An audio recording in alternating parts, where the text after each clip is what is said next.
திருமண வாழ்க்கைன்னு வரும்போது மட்டும் ரொம்ப ஆடம்பரமாக பண்ணாதீங்கப்பா, ரொம்ப சிம்பிளாக பண்ணுங்க அப்படின்னு சில பேருக்கு நம்ம சொல்லிவிடுவோம். கோயிலில் வச்சு பண்ணுங்க, நிறைய பேருக்கு அன்னதானமாக கொடுத்துட்டு போங்க, அது இந்த லைஃப் உங்களுக்கு நல்லாயிருக்கும்.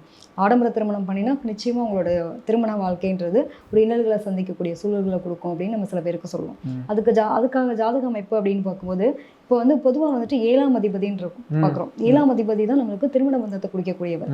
அதாவது உங்களுக்கு துலா ராசியில் இருக்கக்கூடிய சுக்கிரன் அங்கே அதிபதியாக இருக்கார் இல்லையா, இந்த 7ஆம் அதிபதி.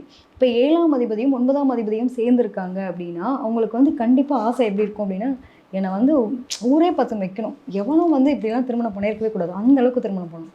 என்ன மாதிரி சாப்பாடு போட முடியாது, அதில் பார்த்தீங்க அப்படின்னா சந்திரன் கணக்கிடார், என்ன மாதிரி சாப்பாடு போட முடியாது, அப்படி இருக்கணும், இத்தனை வகை சாப்பாடு, அப்படியே ஒரு பிரமிச்சு போகணும். வர்றவங்க பார்த்தீங்க அப்படின்னா சின்ன பசங்க விளையாடுறதுக்கு தனியாக இந்த ஸ்வீட் பாப்கார்ன் வேணுமா, இது வேணுமா, அது வேணுமா, ஒரு 25 வகை வேணுமா, 16 வகை வேணுமா, அந்த அளவுக்கு சாப்பாடை வச்சு போட்டு அசத்தணும் அப்படிங்கிற எண்ணம் இருக்கும்.